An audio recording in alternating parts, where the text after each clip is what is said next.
बहुत समय पहले की बात है। एक नदी के किनारे बहुत ही सुंदर नगर था, लेकिन धीरे धीरे पानी की कमी के कारण वो नगर अब खंडर बन चुका था। और उस खंडर नगरी के अंदर अब सिर्फ चूहों का राज था। चारों तरफ सिर्फ चूहे ही चूहे थे। चूहों का ही साम्राज्य था। चूहों का एक राजा था जिसका नाम था मूषक राज। अब चारों तरफ सिर्फ चूहे ही चूहे रहते थे। अब चूहों का भाग्य देखिए कि कुछ समय बाद वहां एक जलाशय से पानी निकल आया और चूहे वहां पर आराम से रह रहे थे। नगर के थोड़ी दूरी पर एक जंगल था। जंगल में हाथियों की झुंड रहते थे। जंगल में भी कुछ समय बाद सूखा पड़ा। सूखे के कारण सारे जानवर प्यास के कारण तड़फने लगे और अपना दम तोड़ने लगे।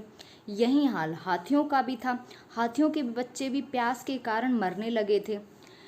और हाथियों का जो राजा था गजराज, वो अब चिंता में रहने लगा कि क्या किया जाए। तभी गजराज का मित्र चील आती है और कहती है कि जो खंडर नगरी है उसकी दूसरी तरफ एक जलाशय है, तुम सब वहां जाकर अपनी प्यास बुझा सकते हो। तो गजराज ने कहा, ठीक है मित्र, तुम्हारा धन्यवाद, अब हम वहीं पर जाएंगे। और सारे हाथी मिलकर झुंड के झुंड बनाकर उस खंडर नगरी की दूसरी ओर जाने लगे। जब वो उस खंडर नगरी से जा रहे थे तो उनके पैरों के नीचे से बहुत सारे चूहे आए और मर गए। और यही हाल फिर आते वक्त हुआ। जब वो पानी पीकर वापस आए तो फिर बहुत सारे चूहे मारे गए उनके पैरों तले आकर। अब ये एक दिन की बात नहीं थी। रोज हाथियों की झुंड पानी पीने के लिए जलाशय तक जाते और आते, तो ऐसे ही रोज चूहे मरने लगे। अब इस बात की चिंता चूहों को भी होने लगी कि ऐसे करके तो हम धीरे धीरे सारे नष्ट हो जाएंगे। हाथियों की झुंड तो रोज यहाँ से आते हैं और चले जाते हैं। अब सारे चूहे मिलकर मूसक राज के पास जाते हैं और कहते हैं, मूसक राज, आप ही हमारी कुछ मदद कीजिए। ऐसे कर करके तो हमारे सारे चूहे नष्ट हो जाएंगे, हमारी जाति ही नष्ट हो जाएगी।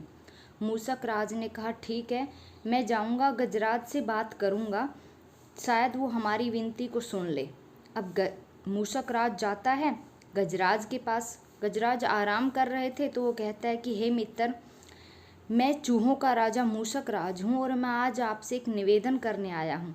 जब आपके हाथियों के झुंड हमारी उस खंडर नगरी से होकर जलाशय तक जाते हैं तो आपके पैरों तले आकर हमारे बहुत सारे चूहे नष्ट हो जाते हैं, जिससे हमारी प्रजाति नष्ट हो रही है। तो गजराज ने ये सुना और उसने कहा, हे मित्र, मुझे ये सुनकर बहुत शौक हुआ और हमें इस बात का ज्ञान ही नहीं था कि हम इतना बड़ा अनर्थ कर रहे हैं। अब से ऐसा नहीं होगा। हम किसी दूसरे रास्ते से जाएंगे जिससे तुम्हें कोई नुकसान नहीं होगा। ये बात सुनकर मूसक राज बड़ा खुश हुआ और उसने कहा, धन्यवाद मित्र, आज के बाद अगर तुम्हें कोई भी हमारी ज़रूरत हो तो प्लीज़ याद करिएगा। तो ये सब सुनकर गजराज भी खुश होता है। कुछ दिनों बाद जंगल में एक राजा हाथियों को पकड़ने के लिए अपने सैनिकों को भेजता है।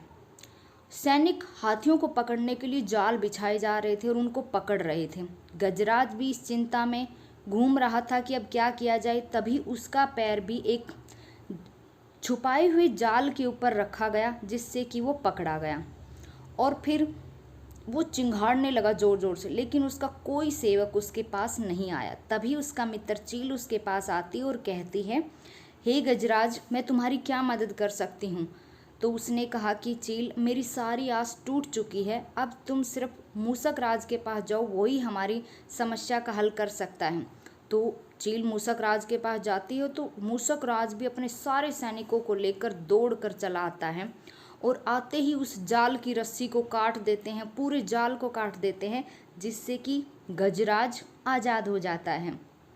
इस तरह आपसी सद्भावना से सारी मुसीबत टल जाती है। कोई छोटा या बड़ा नहीं होता है, हमें आपसी सद्भावना से रहना चाहिए।